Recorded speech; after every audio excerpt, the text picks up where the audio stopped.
Hello friends, welcome back to my channel. இன்றைக்கி நம்ம கிச்சனில் கிராமத்து ஸ்டைலில் ஒரு டேஸ்டி ரெசிபி பண்ண போகிறோம். மீன் குழம்பு. ஃபிஷ்ஷுனாலே ஹெல்த்துக்கு ரொம்ப நல்லது தான். இதில் ப்ரோட்டீன் அதிகமாக இருக்கிறதுனால நம்ம பாடிக்கு நல்ல எனர்ஜி கிடைக்கும். இப்போ வாங்க வீடியோக்குள்ளே போகலாம். மீன் குழம்புக்கு 1.5 கிலோ போல் மீனை நல்லா க்ளீன் பண்ணி எடுத்து வச்சுருக்கிறேன். இந்த ஃபிஷ் பேர் ரூப்சந்த். குழம்புக்கு இந்த ஃபிஷ் ரொம்ப டேஸ்டியாக இருக்கும். இப்போது கொஞ்சம் கல் உப்பு போட்டு ஃபிஷ்ஷை நல்லா இப்படி திருப்பி விட்டு இதை நல்லா தண்ணி ஊற்றி 2 தடவை கழுவி எடுத்துக்கலாம். ஒமேகா 3 ஃபேட்டி ஆசிட்ஸ் ஃபிஷ்ஷில் தான் அதிகமாக கிடைக்கும். இது நம்ம ஹார்ட் ஹெல்த்துக்கு ரொம்ப இம்பார்ட்டண்ட். பிரெயின் க்ரோத்துக்கும் ஹெல்ப் பண்ணும். அப்புறம் ஒரு பெரிய லெமன் சைஸ் போல் புளியை எடுத்து தாராளமாக தண்ணியை ஊற்றி முதலையே ஊற வச்சுக்கோங்க. மீன் குழம்புக்கு இந்த புளி தான் ரொம்ப முக்கியம். பாருங்கள், மீனை கழுவி கொண்டு வந்தாச்சு. இது ஒரு 1.5 கிலோ போல் இருக்குது. இந்த 1.5 கிலோவுக்கு தேவையான பொருட்கள்: வெங்காயம் கட் பண்ணி வச்சுருக்கிறேன், 2 தக்காளி கட் பண்ணி வச்சுருக்கிறேன், ஒரு பூண்டை உரித்து வச்சுருக்கிறேன், சீரகம் 1 டீஸ்பூன், சோம்பு 1 டீஸ்பூன், மிளகு 1/2 டீஸ்பூன், குழம்பு மிளகாய்த்தூள் 2 டேபிள் ஸ்பூன், மிளகாய்த்தூள் 1 டேபிள் ஸ்பூன். ஸோ எல்லாமே ரெடி ஆயிடுச்சு. இப்போ வாங்க நம்ம குழம்பு ரெடி பண்ணலாம். இப்போ கேஸ் பற்ற வச்சு நம்ம பாத்திரத்தை மேலே வச்சுக்கலாம். மீன் குழம்பு மண்பானையில் செஞ்சால் ரொம்ப நல்லா டேஸ்ட் கிடைக்கும். அதுக்காக நான் மண்பானை வச்சுருக்கிறேன். இதில் நல்லெண்ணெய் 1 டேபிள் ஸ்பூன் ஊற்றிக்கலாம். ஸோ புளி குழம்பாக இருந்தாலும் சரி, மீன் குழம்பாக இருந்தாலும் சரி, நம்ம நல்லெண்ணெய் யூஸ் பண்ணி பண்ணால் டேஸ்ட்டாக நல்லாயிருக்கும். நம்ம வெட்டி வச்சுருக்கிற வெங்காயத்தை இதில் மிக்ஸ் பண்ணிக்கிறோம். அடுத்ததாக பூண்டு, அப்புறம் நம்ம எடுத்து வச்சுருக்கிற சீரகம், சோம்பு, மிளகு, இது 3த்தையும் ஆட் பண்ணிக்கோங்க. நல்லா மிக்ஸ் பண்ணிக்கோங்க. மீனில் கால்சியம் மற்றும் பாஸ்பரஸ் அதிகமாக இருக்கிறதுனால போன்ஸும் டீத்ஸு கூட ஸ்ட்ராங் ஆகும். அப்புறம் வெட்டி வச்சுருக்கிற இந்த தக்காளியை சேர்த்துக்கலாம். ஒரு தடவை நல்லா மிக்ஸ் பண்ணிக்கோங்க. தக்காளி நல்லா சாஃப்டானதும் நம்ம எடுத்து வச்சுருக்கிற மசாலாஸை இதில் ஆட் பண்ணிக்கலாம். குழம்பு மிளகாய்த்தூள், மஞ்சள் தூள் 3மே ஆட் பண்ணி நல்லா மிக்ஸ் கொடுத்துக்கோங்க. இதில் இம்யூனிட்டி பூஸ்ட் பண்ணுற குவாலிட்டி இருக்கிறதுனால நம்ம குழந்தைங்களுக்கும் தாராளமாக கொடுக்கலாம். இப்போ புளி நல்லா ஊறிடுச்சு. நான் அந்த புளியை அப்படியே சேர்த்திக்கிறேன். இது எங்கள் வீட்லேயே நாங்கள் மரத்தில் பறித்து க்ளீன் பண்ணி எடுத்து வச்சுருக்கிறது. அதனால் நான் புளியை அப்படியே சேர்த்துக்கிறேன். நீங்கள் கடையிலேருந்து வாங்கினதாக இருந்தால் நல்லா க்ளீன் பண்ணி சேர்த்துக்கோங்க. அப்படியே உங்களுக்கு புளியை யூஸ் பண்ண பிடிக்கலைன்னா புளி தண்ணியை யூஸ் பண்ணிக்கோங்க. இப்போ மசாலா நல்லா ரெடி ஆயிடுச்சு. இதை ஒரு மிக்சர் ஜாருக்கு மாற்றிக்கலாம். மாற்றி நல்லா ஆற வையுங்க. நம்ம அடிக்கடி ஃபிஷ் எடுத்துக்கிறதுனால ஸ்கின் க்ளோக்கும் ஹேர் க்ரோவுக்கு கூடமே இது ரொம்ப யூஸ்ஃபுல்லாக இருக்கும். இப்போ நல்லா ஆறிடுச்சு. ஒரு கொத்து கொத்தமல்லியை ஆட் பண்ணி நான் ஊற வச்சேன் இல்லைங்களா, அந்த புளி தண்ணியை ஆட் பண்ணி நல்ல ஒரு திக் பேஸ்ட்டாக நான் அரைச்சி கொண்டு வந்துடுறேன். இது ஒரு பக்கம் இருக்கட்டும்.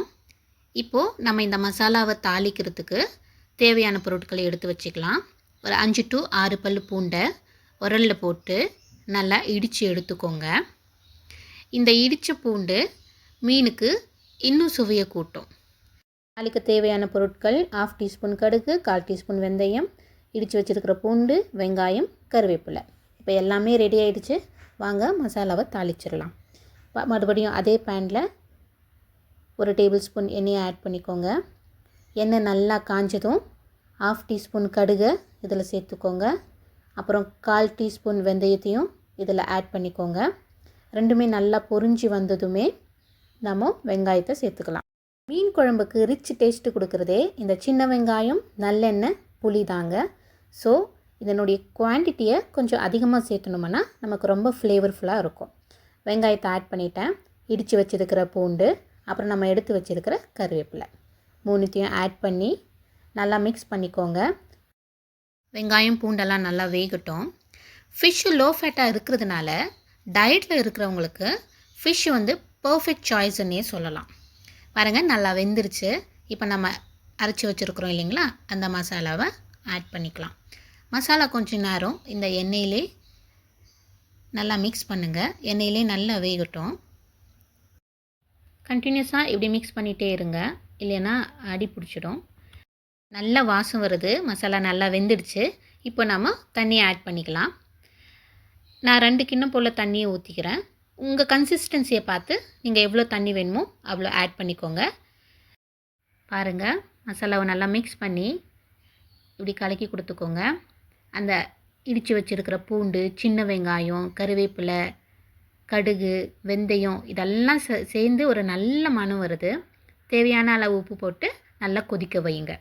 நல்லா கொதித்த பின்னாடி நம்ம எடுத்து கழுவி வச்சுருக்கிற மீனை இதில் ஒன்று ஒன்றா ஆட் பண்ணிக்கலாம். மீனை நிதானமாக ஒன்று ஒன்றா ஆட் பண்ணிக்கோங்க. குழம்புல மீனை போடும்போது லோ சிம்மில் வச்சுக்கோங்க. அப்போ தான் நமக்கு தெரிக்காது. மீனில் முள் இருக்கிறதுனால நம்ம குழந்தைங்களுக்கு கொடுக்கும்போது ரொம்ப கேர்ஃபுல்லாக பார்த்து கொடுக்கணும். இல்லை ரொம்ப சின்ன குழந்தைங்களுக்கு கொடுக்கும்போது முள் எல்லாம் நாமளே எடுத்து நல்லா நீட்டாக அதை தொட்டு பார்த்து முள் இருக்கா இல்லையான்னு செக் பண்ணி பார்த்து நம்ம குழந்தைங்களுக்கு கொடுக்கலாம். ஸோ இப்போ மீன் போட்டாச்சு. மீனை இப்படி நல்லா மசாலா கூட லைட்டாக முழுக வைக்கிறேன். இப்போ ஒரு 10 நிமிஷம் போல் மீடியம் சிம்லே வேகட்டும். பாருங்கள், மீன் நல்லா வெந்து வந்துடுச்சு. நான் மேலே இருக்கிற மீனை மட்டும் லைட்டாக திருப்பி போடுறேன். மீனை போட்டு குழம்பு கொதிக்க வைக்கும்போது நம்ம அதை மூட தேவையில்லை. மீன் ரொம்ப சாஃப்ட்ன்றதுனால டக்குன்னு வெந்துடும். மீடியம் ஃப்ளேமில் வச்சு ஒரு 8 to 10 மினிட்ஸ் வரைக்கும் நம்ம கொதிக்க வைக்கலாம். அவ்வளோதாங்க, ஒரு பர்ஃபெக்டான கிராமத்து ஸ்டைல் மீன் குழம்பு ரெடி ஆயிடுச்சு. அடுத்த நாள் எடுத்து வச்சு சாப்பிட்டிங்கன்னா அந்த டேஸ்ட்டே அல்டிமேட்டாக இருக்கும். கடைசியாக கொத்தமல்லி இலையை மலைச்சாரல் போல் தூவி நம்ம இறக்கி வச்சோம்னா நம்மளுடைய கிராமத்து ஸ்டைல் மீன் குழம்பு ரெடி. இது ரொம்ப ஹெல்த்தியும் கூட. ஸோ ஃப்ரெண்ட்ஸ், மேக் ஷுர் வாரத்துக்கு அட்லீஸ்ட் ஒரு தடவையாவது ஃபிஷ்ஷை நம்ம ஃபுட்டில் இன்க்ளூட் பண்ணிக்கணும். இட்லி, தோசை, ரைஸு இப்படி எல்லாத்துக்குமே மீன் குழம்பு ஒரு பெஸ்ட் காம்போ. அதுவும் எஸ்பெஷலாக இந்த ராகி களியோட அந்த சுட சுட மீன் குழம்பை ஊற்றி நம்ம சாப்பிட்டோம்னா அந்த டேஸ்ட்டை வர்ணிக்கவே வார்த்தை இல்லைன்னே சொல்லலாம். ஸோ நான் ராகி களி ப்ரிப்பேர் பண்ணியிருக்கிறேன். ஸோ உங்கள் வீட்லேயும் நீங்கள் ட்ரை பண்ணி பாருங்கள் ராகி களியோட மீன் குழம்பு எப்படி இருக்குன்னு. இந்த மாதிரி ஹெல்த்தியான ரெசிபிஸ் வேணும்னா என்னுடைய சேனலை மறக்காமல் சப்ஸ்கிரைப் பண்ணுங்கள், ஃபாலோ பண்ணுங்கள், பெல் பட்டனை ப்ரெஸ் பண்ணுங்கள். Stay happy and stay healthy. Thank you.